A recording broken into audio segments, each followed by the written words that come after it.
네, 고린도전서 15장입니다. 고린도전서 15장 1절에서 11절 말씀이고요. 사도가 교회에게 전수한 복음이라는 제목으로 하나님 말씀을 나누겠습니다. 사도가 교회에 전수한 복음. 사도 바울의 관심이 신령한 은사에서 이제 부활의 복음으로 옮겨졌습니다. 12장에서 신령한 것들에 관하여 알려주겠다라고 시작을 했었는데 14장까지 그 주제를 다뤘고요. 이제 15장에 이르러서는 부활의 복음이 무엇인지를 설명을 합니다.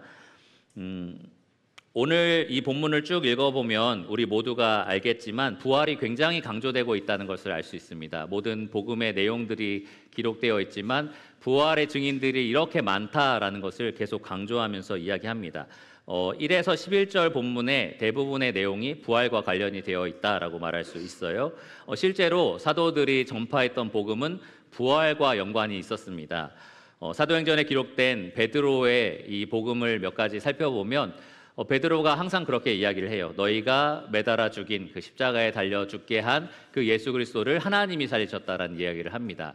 유대인들 입장에서 보면은 우리는 이미 그를 십자가에서 못 박아 죽였고 죽었으니까 끝난, 그러니까 메시아처럼 보였던 사칭 그리스도였죠.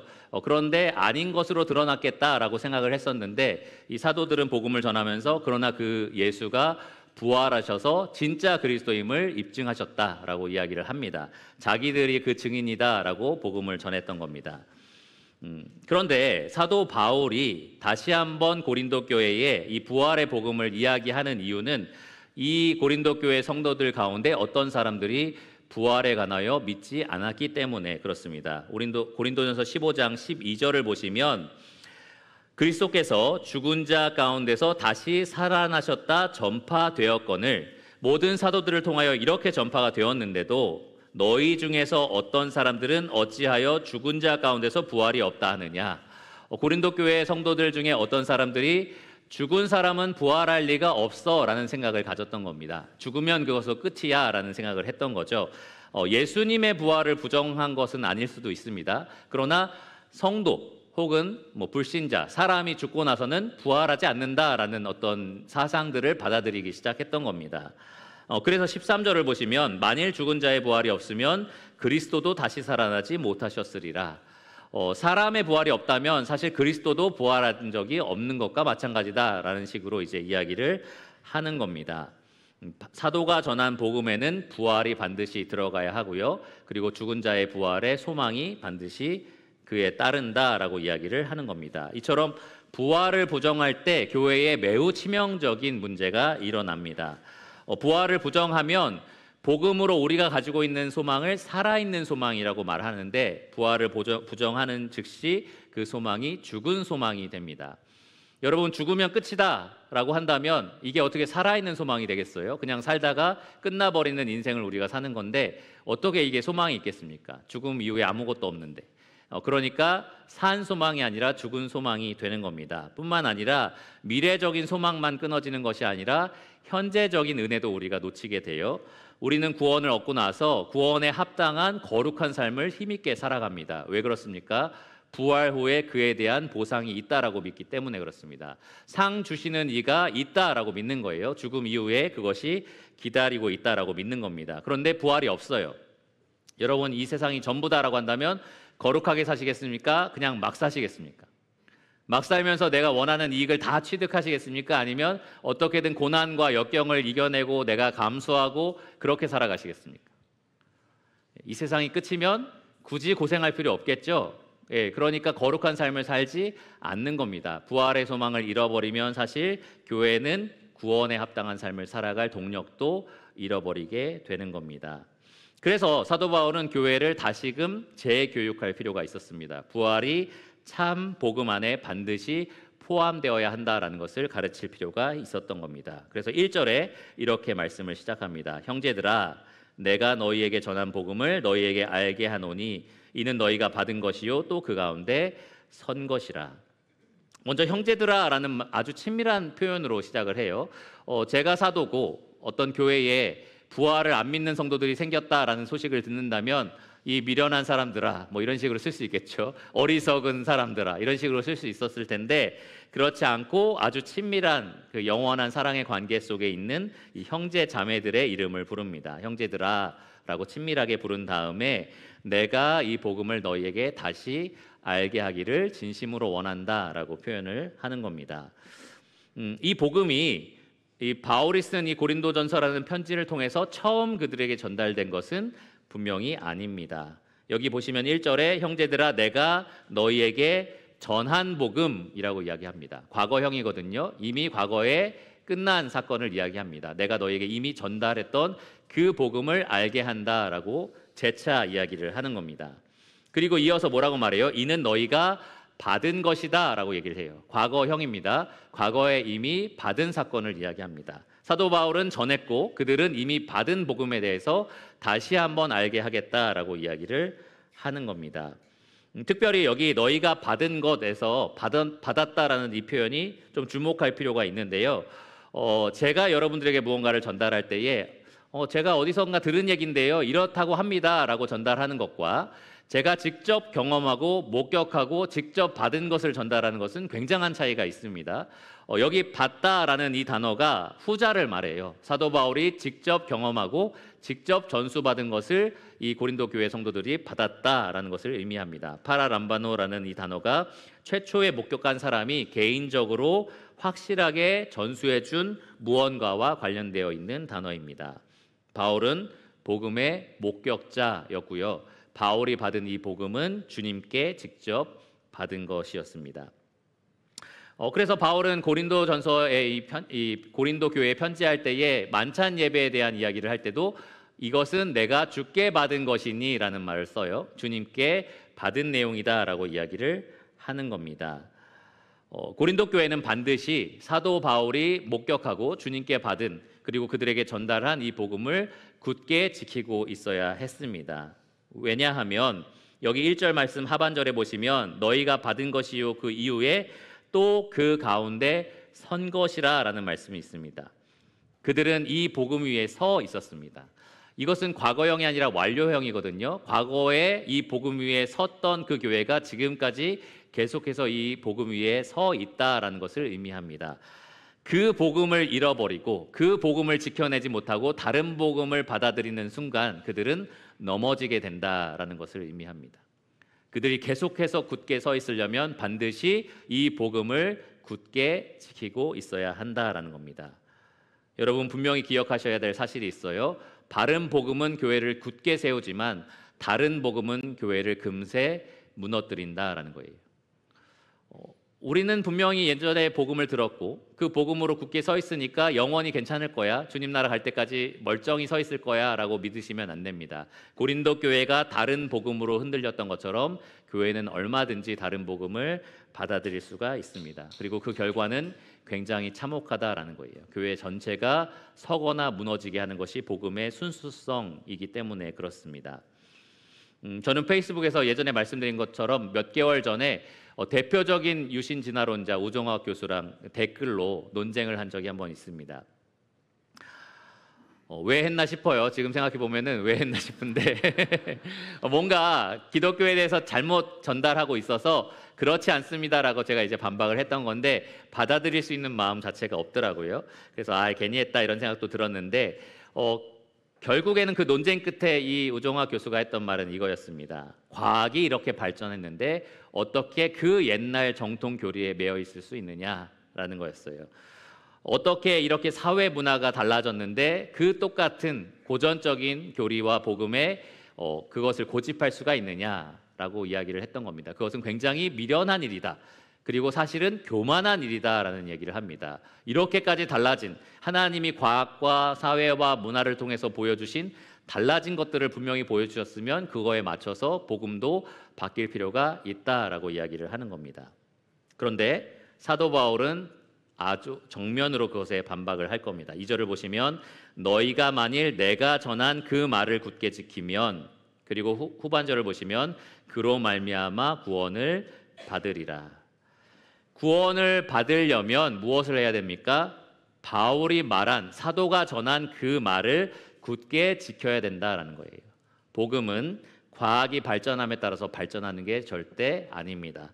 복음은 시대와 문화가 달라짐으로써 함께 달라져야 하는 것이 절대로 아닙니다. 사도가 전수해준 그대로, 그 말 그대로 지키는 것이, 그것이 복음의 순수성을 지켜내는 방식입니다. 그것이 교회를 서게 하는 방식이다라는 겁니다.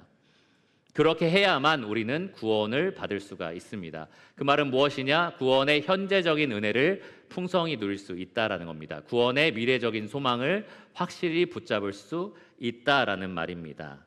우리는 반드시 사도가 전수한 그 복음을 굳게 지켜야 합니다. 그러면 사도가 교회에 전수한 복음의 특징은 무엇이냐? 오늘 그 5가지 특징을 살펴보려고 합니다. 종교 개혁자들이 특별히 마틴 루터가 이야기했던 내용들인데요. 오직 성경, 오직 그리스도, 그리고 오직 은혜, 오직 믿음, 그리고 오직 하나님께 영광이라는 제목으로 오늘 본문 말씀을 좀 요약했습니다. 그래서 이 주제로 이 진짜 사도가 전수한 복음이 이 특징을 가진다라는 사실을 말씀을 드리겠습니다. 먼저 본문을 제가 한번 짧게 읽고요. 그리고 이어서 오직 성경에 대해서 말씀을 드리겠습니다. 고린도전서 15장 1절입니다. 형제들아, 내가 너희에게 전한 복음을 너희에게 알게 하노니 이는 너희가 받은 것이요 또 그 가운데 선 것이라. 너희가 만일 내가 전한 그 말을 굳게 지키고 헛되이 믿지 아니하였으면 그로 말미암아 구원을 받으리라. 내가 받은 것을 먼저 너희에게 전하였노니 이는 성경대로 그리스도께서 우리 죄를 위하여 죽으시고 장사 지낸 바 되셨다가 성경대로 사흘 만에 다시 살아나사 게바에게 보이시고 후에 12제자에게와 그 후에 500여 형제에게 일시에 보이셨나니 그 중에 지금까지 대다수는 살아있고 어떤 사람은 잠들었으며 그 후에 야고보에게 보이셨으며 그 후에 모든 사도에게와 맨 나중에 만삭되지 못하여 난 자 같은 내게도 보이셨느니라.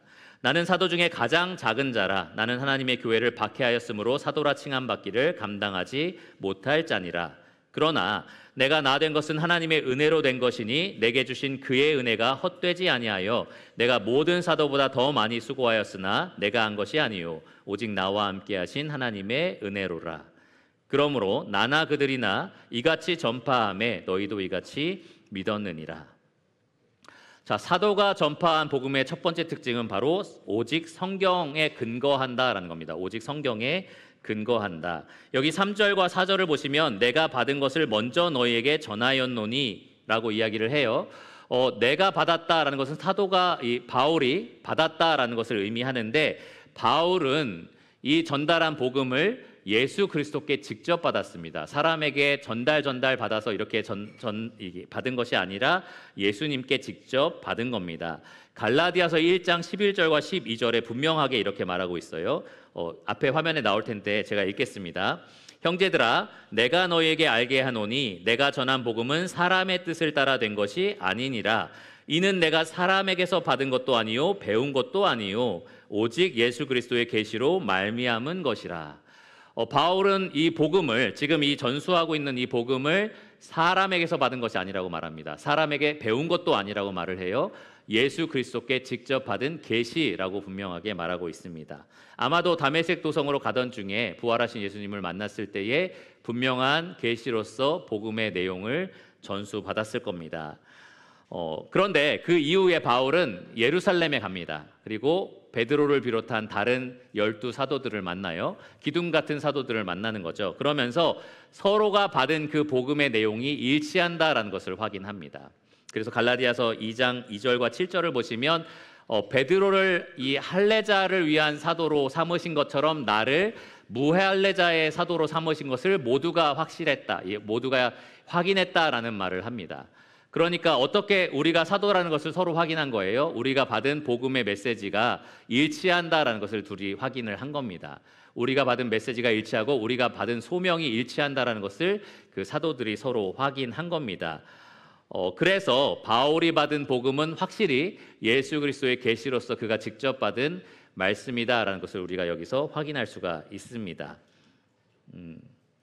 또한 바울이 고린도 교회에 지금 전달한 이 복음이 성경적이다라는 것을 우리가 확신할 수 있는데요. 여기 오늘 본문 말씀의 3절과 4절에 보면 두 번 반복되는 단어가 있습니다. 예수님이 죽으시고 묻히시고 부활하신 것이 성경대로 되었다라는 말씀입니다. 오직 성경대로 되었다라는 것을 두 번 반복하면서 이 복음의 내용이 하나님의 주권적인 계획이었으며 성경에 기록되었다라는 것을 지금 분명하게 밝힙니다.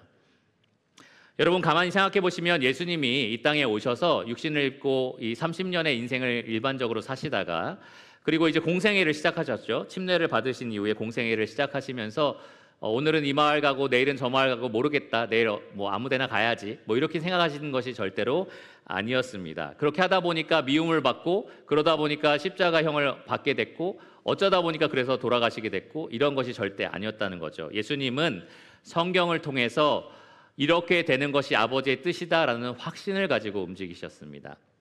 마태복음 8장 31절에 보면 제자들에게 공생의 중반쯤에 이런 말씀을 하세요. 인자가 많은 고난을 받고 장로들과 대제사장들과 서기관들에게 버림받아 죽임을 당하고 사흘 만에 살아나야 할 것을 비로소 그들에게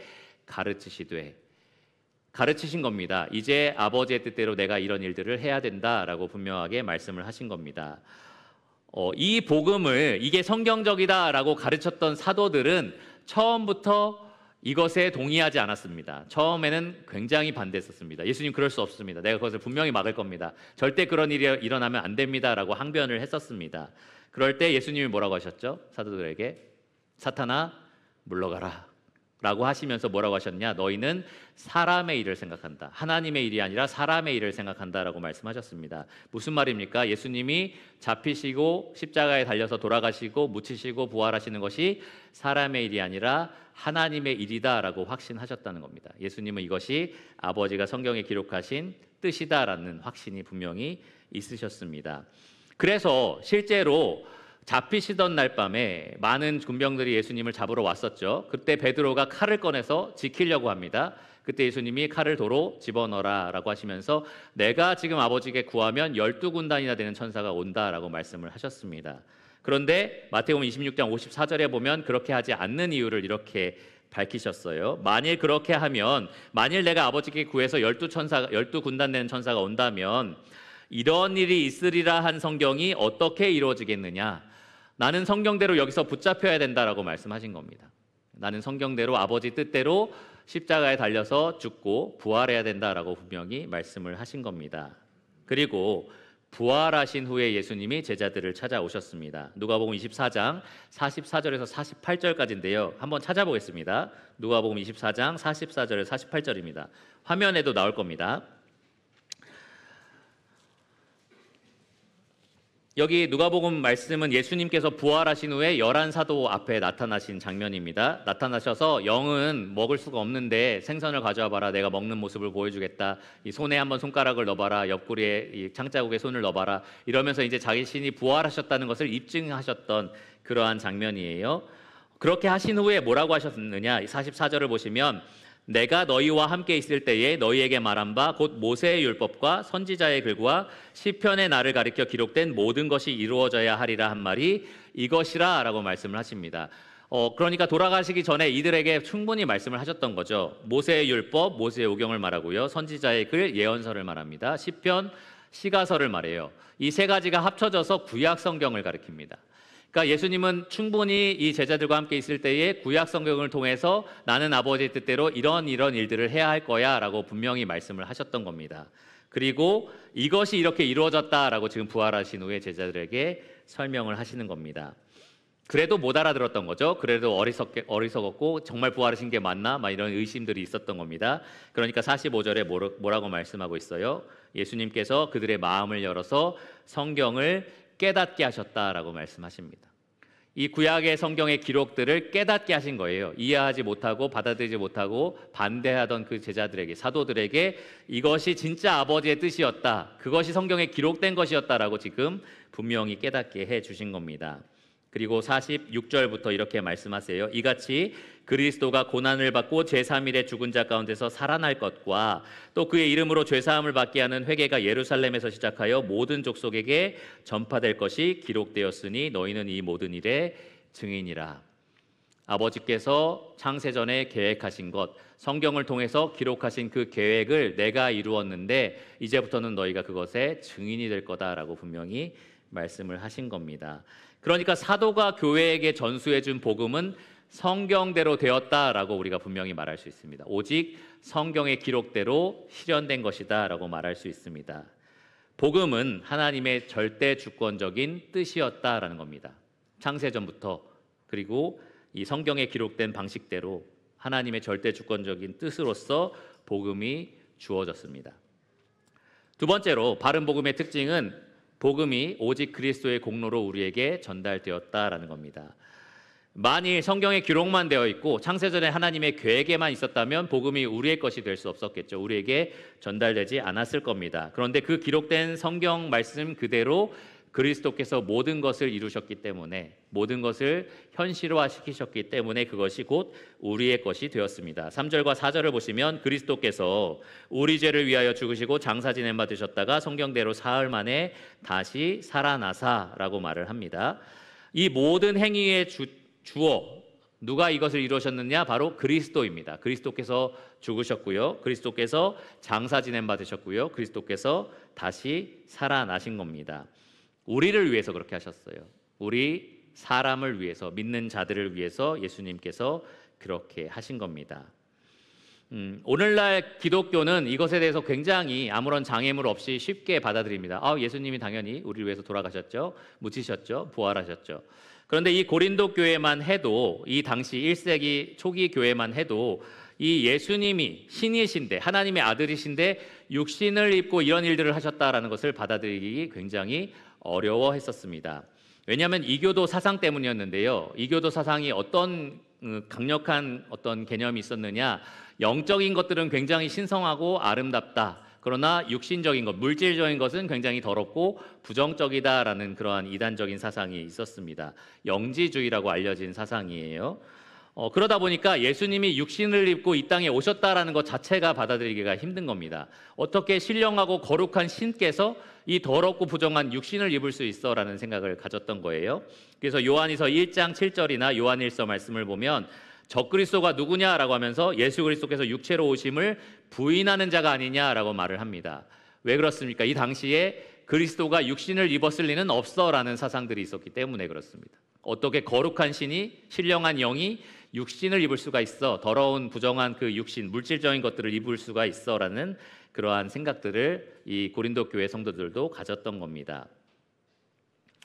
그래서 예수님의 성육신, 그러니까 육신을 입고 이 땅에 나신 것부터가 부정이 됐었고요, 이어서 육신을 입고 십자가에 달려 돌아가셨다라는 사실조차 부정이 되는 겁니다. 이어서 부활하시면 사실 그 육신을 벗어버린 거잖아요. 그러니까 신령한 것들만 남게 되는 것이 부활인 겁니다. 어떻게 보면 죽으심인 겁니다. 분리가 된 거니까요. 그런데 다시금 새로운 육신을 입으셨다? 이것도 부정적인 거예요. 물질적인 걸 또 입었다는 얘기니까. 그래서 이 죽으심과 부활하심에 대한 반대가 굉장히 많았습니다. 그런데 바울은 사도가 전수한 이 복음에 반드시 예수님이 육신을 입고 죽으시고 장사 지낸 바 되고 부활하시는 그 공로가 포함되어야 한다라고 말을 합니다. 왜 그렇습니까? 사람을 대신하여서 그 죄를 사하기 위해서 사람이 되셔야 하기 때문에 그렇습니다. 온전한 육신을 가진 사람이 되셔야 하기 때문에 그렇습니다. 그것이 우리의 죄 사함을 가져다주는 구원의 은혜이기 때문에 그렇습니다. 왜 예수님은 육신을 입고 부활하셔야 됐습니까? 영으로서 부활하셔도 되잖아요. 우리 육신을 입은 사람이 새로운 육신을 입고 부활하게 하기 위한 소망이 되기 위해서 그렇게 되신 겁니다. 첫 열매가 되신 겁니다. 주님의 죽으심은 우리를 위해서 죽으신 거고요, 주님의 부활하심은 우리를 위해서 그렇게 부활하신 겁니다. 그분이 육신을 입으신 것은 육신을 입은 우리 사람의 연약함 때문에, 우리가 스스로 치를 수 없는 그 하나님의 율법의 요구를 육신을 입고 대신 이루어 주셨던 겁니다. 여기 장사 지낸 바 되셨다라는 사실도 굉장히 중요합니다. 왜 그렇습니까? 이 장사 지낸 바 되었다, 무덤에 묻혔다라는 말 자체가 예수님이 확실히 육신적으로 죽으셨다는 것을 증명하기 때문에 그렇습니다. 여러분 혹시 무덤에 산 사람 묻어본 적 있으십니까? 우리가 그것을 매장이라고 하지 않고 생매장이라고 얘기하죠.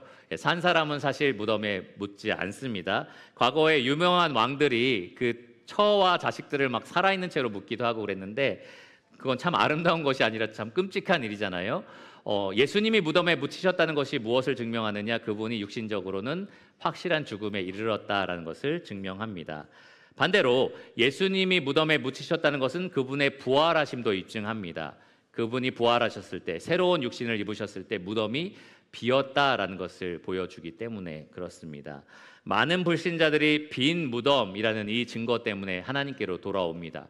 당시에 무덤이 비어 있었기 때문에 만약에 무덤이 시신으로 채워져 있었다면, 예수님의 시신으로 채워져 있었다면 제자들이 아무리 부활하셨다고 말해도 아무도 안 믿었을 거예요. 그 무덤으로 데리고 가서 여기 봐라, 시신인데 무슨 소리냐, 이런 얘기를 했겠죠. 그런데 무덤이 비어 있었기 때문에 사람들이 그 부활하신 예수님을 받아들일 수 있었던 겁니다.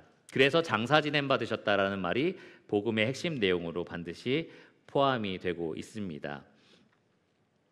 그리고 여기서 주로 확증하고 있는 사건은 예수님의 부활입니다. 왜냐하면 고린도 교회 성도들이 부활을 부정하고 있었기 때문이에요. 그래서 5절에서 8절까지 예수님의 부활을 증명할 수 있는 여러 증인들의 이름들을 언급합니다. 5절에 보시면 게바와 12제자, 6절에는 500여 형제, 그리고 7절에는 야고보와 모든 사도, 그리고 8절에는 내게도라고 하면서 사도 바울 자신을 지금 언급하고 있습니다. 실제로 성경을 보시면 베드로에게 먼저 나타나셨다라는 기록이 있어요. 누가복음 24장 34절에 보면 엠마오로 갔던 두 제자가 다시 예루살렘으로 돌아왔을 때 거기 있던 11사도와 성도들이 게바에게 혹은 시몬에게 먼저 나타나셨다라는 이야기를 했어요. 그리고 나서 11제자가 모여있는 자리에 예수님이 나타나십니다.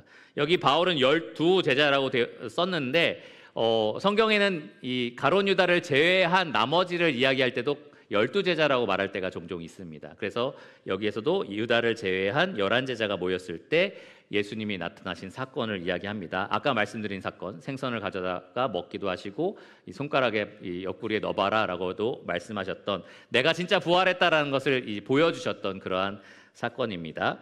그리고 나서 이 복음서에는 기록되어 있지 않지만 고린도전서 이 기록을 통해서 우리가 알 수 있는 부분은 500여 형제에게 일시적으로 나타나셨다, 동시에 나타나셨다라는 거예요. 그리고 이 고린도전서 편지를 썼을 때는 예수님이 부활하신 사건 이후로 한 20년이 흘렀을 시점입니다. 그 시점에도 이미 대다수가 살아 있었다라는 거예요. 그 시점에 그 부활을 목격했던 500여 형제 중에 대다수가 살아 있었다라는 겁니다. 그러니까 고린도 교회 성도들은 그들 중에 아무나 찾아가서 정말 부활하셨나요? 라고 물어보면 그 대답을 들을 수가 있는 거예요. 그 정도로 확실한 일이었다라고 지금 이야기를 하는 겁니다. 그리고 7절에 야고보가 나오거든요. 야고보는 사도들에게 포함될 수도 있으니까 굳이 여기에 왜 따로 언급할 필요가 있었나 싶을 수도 있습니다. 그런데 이 야고보는 육신의 형제 야고보입니다. 그러니까 예수님의 육신의 형제 야고보입니다. 여러분, 예수님이 하나님의 아들이고 많은 사람들이 그분을 믿었지만 가장 믿기 힘들었던 사람들 중에 하나가 그분의 가족입니다. 가족, 육신의 가족들. 나랑 같이 자라고, 나랑 같이 흙장난하고, 나랑 같이 음식 먹고 이랬던 사람이 나는 하나님의 아들이다라고 했을 때 받아들이기가 쉽지 않은 거예요. 그래서 요한복음 7장 5절에 보면 그 형제들도 믿지 않았다라는 기록이 있습니다. 형제들이 믿기 힘들었던 거죠.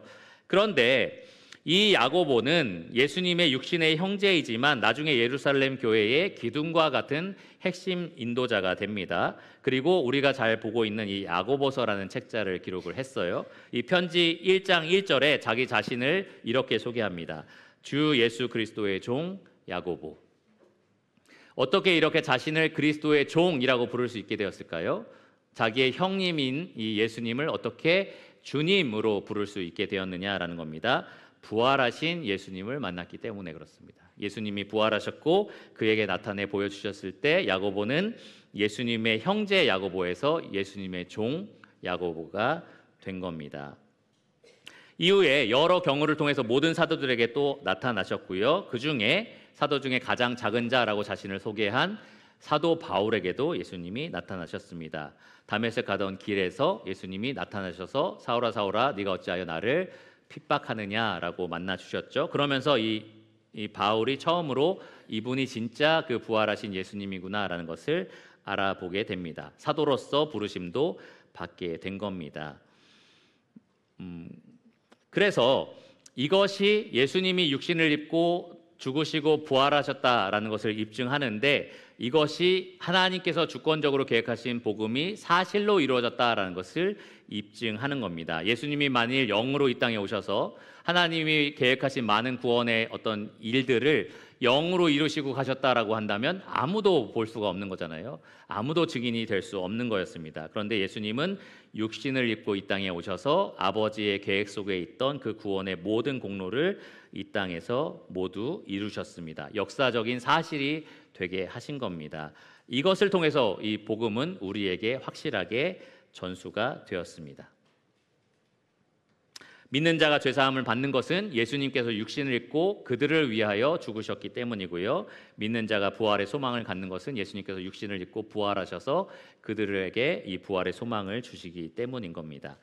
자, 이 세 번째입니다. 오직 은혜입니다. 세 번째로 바른 복음의 특징은 오직 은혜로 이 복음이 우리에게 주어졌다. 구원이 주어진다라는 겁니다. 10절을 보시면 사도 바울이 이렇게 말을 해요. 내가 나 된 것은 하나님의 은혜로 된 것이니라. 이 표현을 우리가 아무 때나 사용하기가 쉽습니다. 뭐 어디 합격해도 내가 나 된 것은 하나님의 은혜입니다. 뭔가 좋은 업적을 얻어도 나는 다 하나님의 은혜입니다. 높은 위치에 올라도 내가 지금 내 위치에 오른 것은 다 하나님의 은혜입니다. 이런 식으로 이제 아무 때나 막 사용하기가 쉬워요.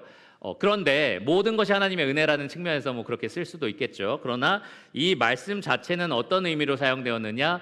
사도 바울이 하나님을 핍박하던, 예수님을 박해하던 그러한 원수에서 어떻게 믿음에 이르게 되었느냐, 구원받은 자가 되었느냐라는 사실에 연결이 되어 있습니다. 내가 구원받은 사람이 된 것은 하나님의 은혜다라는 거고요. 나아가서 내가 이 복음을 맡은 자, 그러니까 사도가 된 것은 하나님의 은혜다라는 이야기를 하는 겁니다. 복음의 은혜를 받은 것도 하나님의 은혜고 복음의 은혜를 맡은 자가 된 것도 하나님의 은혜다라고 지금 말을 하는 겁니다.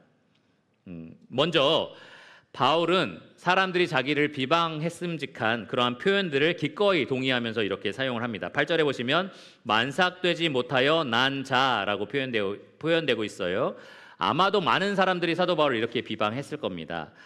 만삭되지 못하여 난 자는 굉장히 표현을 이렇게 부드럽게 바꾼 내용이에요. 사실은 낙태된 자 혹은 유산된 자라고 표현하는 것이 더 문자적으로 비슷합니다. 그러니까 더 노골적으로 자극적으로 표현할 수가 있는 거죠. 바울이 이런 비방을 받았던 겁니다. 왜 그랬을까요?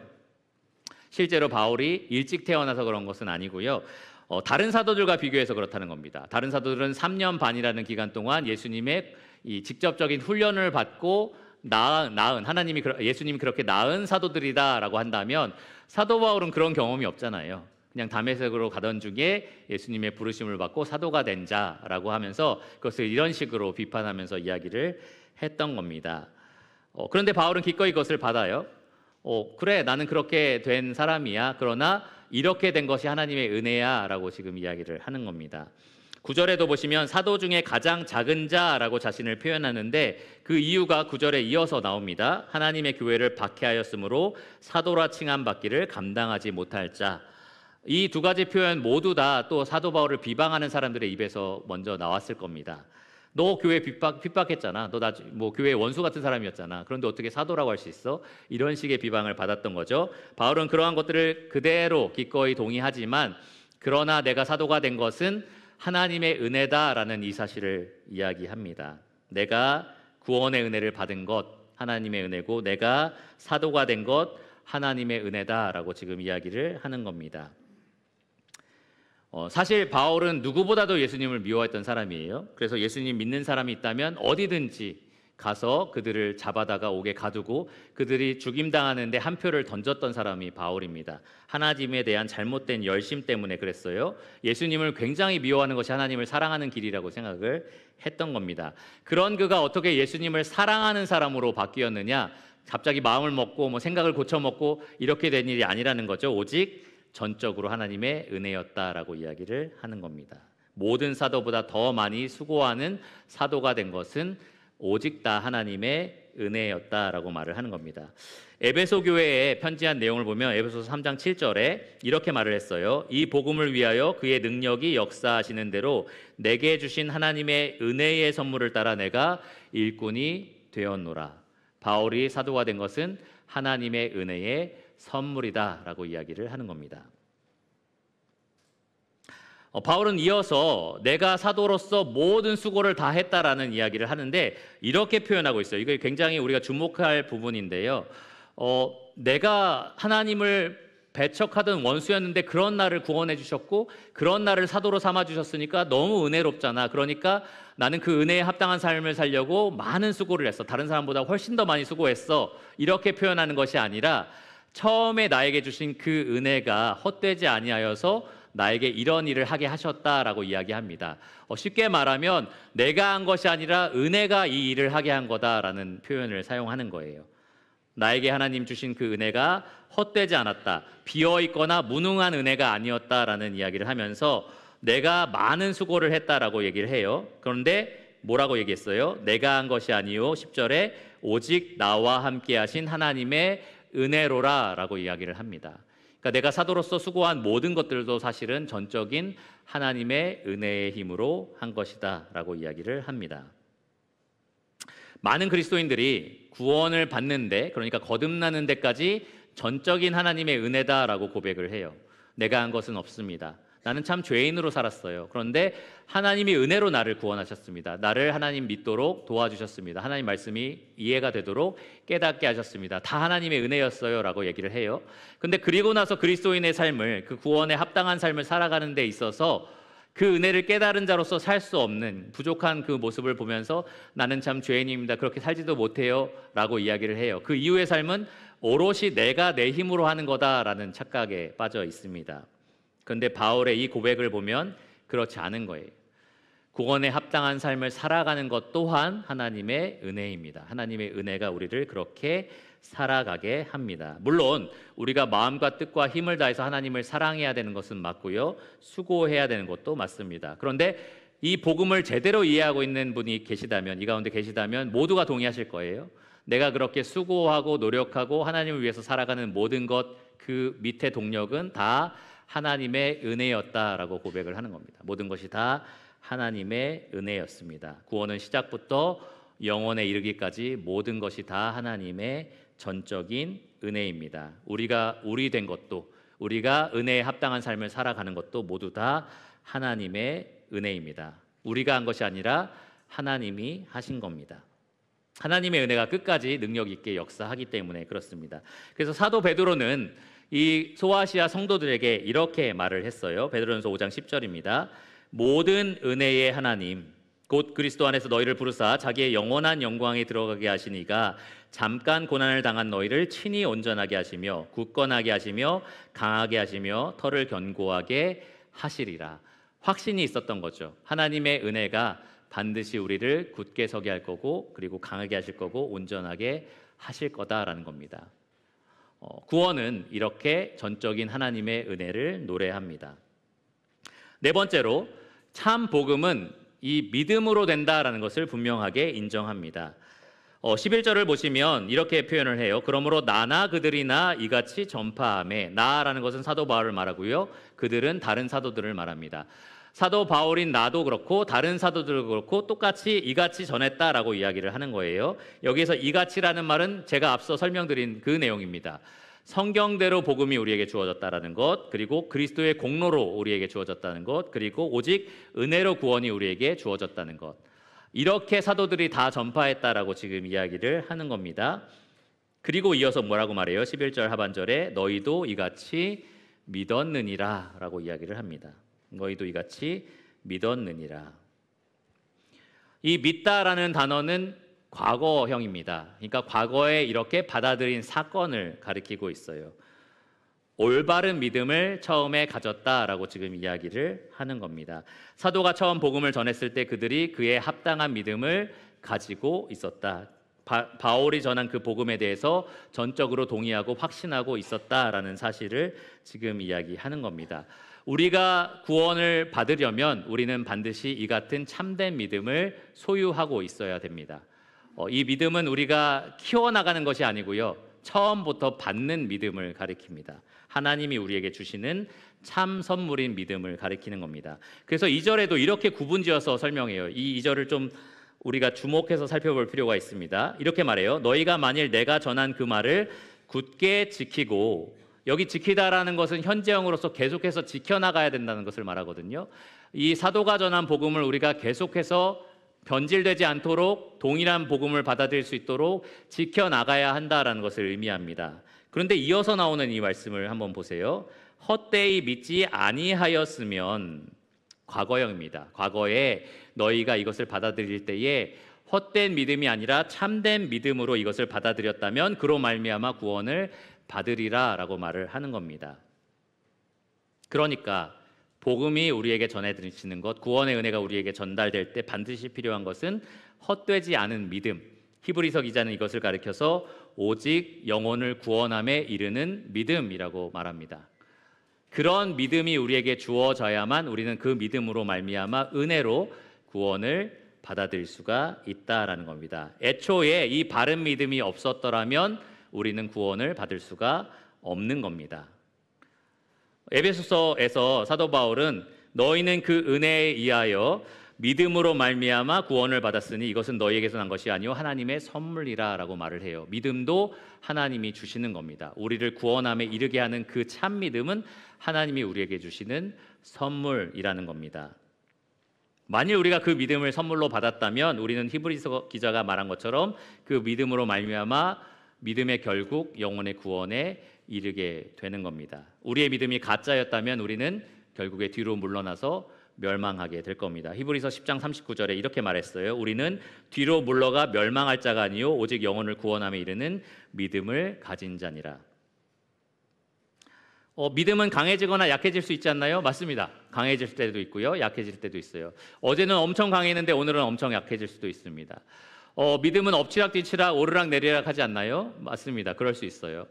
믿음과 현실과의 전쟁 가운데 우리가 믿음이 약해질 수도 있고요, 믿음이 현실을 넘어갈 수도 있고 현실이 믿음을 압도할 때가 있습니다. 엎치락뒤치락 오르락 내리락 뭐 이렇게 되는 거죠. 그런데 참 믿음은 우리가 구원받을 때 하나님으로부터 받은 선물인 이 참 믿음, 영혼을 구원함에 이르게 하는 이 참 믿음은 결코 사라지지 않습니다. 강해지거나 약해질 수 있고 오르락 내리락 할 수 있지만 결코 사라지지 않는다라는 겁니다. 우리를 반드시 이 믿음의 결국인 영원 구원함에 이르게 한다라는 겁니다. 그 참 믿음이 이 고린도 교회에 주어졌다면 너희는 구원을 받을 것이다 라고 말을 하는 겁니다. 구원은 오직 하나님이 우리에게 선물로 주신 이 참 믿음으로 우리에게 주어집니다. 우리의 행위가 아니라는 거예요. 그래서 좀 헷갈릴 때가 있어요. 믿음이라는 거 믿어야 되는 거니까 우리의 행위가 뭔가 들어가는 게 아닌가라는 생각이 드는 거죠. 누군가를 믿는다는 것은 우리 쪽에서 적극적으로 해야 되는 행위인 거잖아요. 그러니까 이건 행위가 아닌가라는 생각이 들어요. 그러나 당연히 우리가 복음을 들어야 되고 당연히 믿으라라는 말씀에 우리가 순종해야 되지만 우리가 그렇게 행할 때에 참 믿음, 우리 영혼을 구원하게 하는 그 참 믿음을 하나님이 선물로 주신다라는 겁니다. 그러면 참 믿음인지 거짓 믿음인지 우리가 어떻게 구분할 수 있나요? 예수 그리스도에 대해서 참 믿음을 가지고 그분을 주님이라고 고백한 야고보가 이렇게 말합니다. 야고보서 2장 22절에 믿음이 그의 행함과 함께 일하고 행함으로 믿음이 온전하게 되었느니라. 같이 행하는 그 행함을 통해서 우리가 이 믿음이 참되다라는 확신을 얻을 수가 있습니다. 야고보는 조금 부정적인 말로 이런 말을 했어요. 행함이 없는 믿음은 죽은 것이다. 행함을 통해서 우리가 알 수 있는 겁니다. 그런데 여러분 오해하지 말으셔야 될 것이 있어요. 구원받은 이후에 난 참 믿음을 가진 것 같다라는 확신을 아침에 6시에 일어나서 큐티하고 그리고 항상 TV 이런 거 하나도 안 보고 말씀만 보고 이런 행함으로 분별하는 것은 아니다라는 거예요. 우리 내적인 열매가 일어나고요. 그리고 외적인 열매도 분명히 이어지게 됩니다. 여기 이제 구원받았는지 안 받았는지 잘 모르겠어요 라고 막 혼란스러워하는 자녀를 두신 부모님들이 계실 텐데 자녀가 막 앞에 와서 막 눈물로 호소하면서 저는 너무 못 살고 있어요. 저는 구원받지 않은 것 같아요 라고 한다면 부모님 입장에서 어떤 생각이 드세요? 얘는 생명이 있나 보다 이런 생각이 들 겁니다. 그런데 정말 엉망진창으로 살면서 저는 구원받았어요. 저 다 믿는데요. 이렇게 얘기한다고 생각해 보세요. 그러면 아마 안 믿었겠구나라고 생각을 하실 겁니다. 그런 열매를 말해요. 실질적으로 어떤 삶을 얼마만큼 살아내느냐라는 열매가 아니라 정말 그 안에 이 믿음에 대해서, 하나님에 대해서 살아있는 믿음이 있느냐, 그것이 중요하다라는 겁니다. 구원은 오직 살아있는 그 믿음, 행함과 함께 역사하는 그 믿음으로 우리에게 주어집니다. 마지막으로 구원은 이 오직 하나님께 영광을 돌립니다. 참 복음은, 사도가 교회에게 전수한 참 복음은 결과적으로 모든 영광을 하나님께 돌리게 합니다. 우리에 대한 하나님의 구원 계획이 창세 전에 계획되었고요, 성경에 기록되었습니다. 그 성경대로 하나님의 아들 예수 그리스도께서 이 땅에 오셔서 우리를 대신하여서 우리가 받아야 될 하나님의 모든 죄의 저주, 죄에 쏟아져야 되는 그 저주를 다 감당해 주셨습니다. 우리를 대신하여 죽으셨고요, 우리를 대신하여서 부활하셨습니다. 우리를 만나주시고 거듭나게 하시고, 그리고 구원에 합당하게 살아가게 하시는 모든 그 구원의 서정 가운데 하나님의 은혜가 우리와 함께 합니다. 우리에게 살아서 역사하는 믿음을 주셔서 그 믿음의 결국인 영원 구원함에 이르게 하시는 분도 하나님이십니다. 그러니까 복음을 제대로 알게 된다면 결과적으로 우리는 모든 영광을 하나님께 돌려드릴 수밖에 없습니다. 이 참 복음을 이해하는 사람은 하나님께 영광을 돌릴 수밖에 없다라는 겁니다. 종종 이제 상담 같은 거를 할 때가 있어요. 가정 상담, 뭐 교회에서의 생활 상담, 아니면은 뭐 직장 가운데에서 겪었던 일에 대해서 상담할 때가 있습니다. 그런 상담을 할 때 항상 복음으로 돌아가게 돼 있어요. 복음을 제대로 알으셔야 될 것 같습니다. 복음이 제대로 삶 가운데 역사해야 될 것 같습니다라는 이야기를 할 때에 복음은 다 아는데요? 라는 대답이 나올 때가 있습니다. 복음은 다 알아요. 복음은 이미 과거에 다 완료한 내용입니다. 라는 이야기를 할 때가 있습니다. 복음과 내가 지금 삶에서 경험하는 것이 도대체 무슨 상관인가? 라는 생각을 하는 경우가 종종 있는 거죠. 그런데 여러분, 모든 것이 복음과 상관이 있습니다. 모든 것이 복음과 연결되어 있습니다. 이 신약 성경의 많은 서신서들이 어떻게 기록되어 있는지 한번 생각해 보세요. 절반은 복음으로 채워져 있고요. 그리고 나머지 절반은 그 복음에 합당한 가정생활, 교회생활, 직장생활, 개인의 성품, 다 이런 것과 연관되어 있습니다. 복음과 연관되지 않은 것은 아무것도 없다는 거예요. 내가 지금 사도가 전수한 그 복음으로 충분히 채워져 있는가 아닌가를 확인할 수 있는 좋은 방법이 있습니다. 마지막 이 내용이에요. 여러분들이 삶 가운데 어떤 굴곡을 만나더라도 하나님께 오직 영광을 돌리고 있느냐라는 그것을 통해서 확인하실 수가 있는 겁니다. 만일 여러분이 사도가 전수한 이 참 복음을 지켜내고 있다면, 굳게 지키고 있다면 여러분들은 모든 상황 가운데 이 하나님께 영광을 돌리실 수 있습니다. 충분히 그 은혜에 감사할 수가 있는 겁니다. 교회에 와도 외롭고 아무도 없어요, 나는 혼자인 것 같아요, 이게 복음과 무슨 상관이 있나요? 이렇게 말할 수 있거든요. 천지 만물을 창조하신 하나님께서 창세전에 당신을 사랑하기로 결정하셨고 그 아들을 내어주셨다라는 것, 당신을 은혜로 돌봐주고 계시고 영원토록 은혜로 함께 하신다라는 것, 이것을 들었을 때에 여전히 나는 사람의 동정이 필요하고 사람의 친밀한 사랑이 필요하다라는 것, 그런 생각으로 가지 않을 수 있다는 거죠. 복음이 필요하다라는 겁니다. 내 삶이 너무나 괴롭고 힘들고 어려운 삶의 무거운 짐들이 가득하다라고 했을 때 하나님의 은혜가 나와 함께 한다는 것, 내가 부활의 소망이 있고 그 영원 구원을 얻어서 하나님과 영원토록 복된 삶을 살 거다라는 것, 그것이 실질적으로 여러분 삶의 위로가 될 수 있다라는 겁니다. 언제든지 여러분들은 다시 이 복음을 꺼내서 내가 사도가 전수한 복음을 굳게 지키고 있는지 확인을 하셔야 한다라는 겁니다. 특별히 여러분 입에서 불평과 불만이 흘러나올 때, 염려와 걱정의 푸념이 흘러나올 때 여러분들은 지금 사도가 전수한 복음을 손에서 놓치고 있는 겁니다. 어디선가 말하고 있는 사람들이 말하는 그러한 복음들의 여러 가지 요소들을 지금 같이 섞고 있는 중이다라는 거예요. 주께서 직접 전수해 주시고 사도들을 통해서 우리에게 전달된 이 복음을 굳게 지키시기를 바랍니다. 그러면 우리의 삶이 구원에 이르는 이 현재의 그 구원의 은혜를 풍성히 누리는 삶을 우리가 누릴 수 있을 겁니다. 그러면 우리가 아무리 힘들고 어려운 이 현세의 삶을 경험한다 할지라도 미래의 영원히 아름답고 복된 그 구원의 소망을 바라볼 수가 있을 겁니다. 그리고 어떤 삶에서도 어떤 환경에 처해질지라도 우리는 오직 하나님께 영광을 돌릴 수가 있을 겁니다. 그것이 복음이 우리 안에서 역사하는 하나님의 능력입니다. 그 능력이, 여러분, 하나님의 그 능력이 예수 그리스도를 죽은 자 가운데서 살리셨습니다. 그분을 하나님 보좌 우편에 앉히셨습니다. 교회와 함께 모든 기업을 누리게 하셨습니다. 그 부활의 능력이 우리 가운데 역사해야지 정상이라는 거죠. 만약에 그렇지 않는다면 여전히 이 세상이 말하는 무언가가 여러분의 삶을 압도하고 있는 중이라면 여러분, 사도가 전수한 복음을 다시 꺼내서 굳게 보존하셔야 되는 겁니다. 그 복음을 굳게 붙잡으셔야 합니다. 우리 모든 성도들이 이 사도가 전수한 복음을 굳게 지켜나가기를 원합니다. 그래서 이 교회에 누군가가 더해지고 또 믿지 않는 사람들이 왔을 때도 정말 이들이 붙잡고 있는 복음은 능력이 있는 복음이다 라고 고백할 수 있게 되기를 원합니다. 우리가 우리의 힘으로, 우리의 어떤 노력으로, 수고로 뭔가 좋은 모습을 보여주려고 하는 데는 한계가 있어요. 제가 종종 이런 말씀을 드리면, 아 그래, 외부인 왔을 때 더 웃어야지, 막 화났는데 참아야지, 막 이렇게 하실 수 있거든요. 그런데 우리 힘으로 하는 데는 항상 능력의 한계가 있습니다.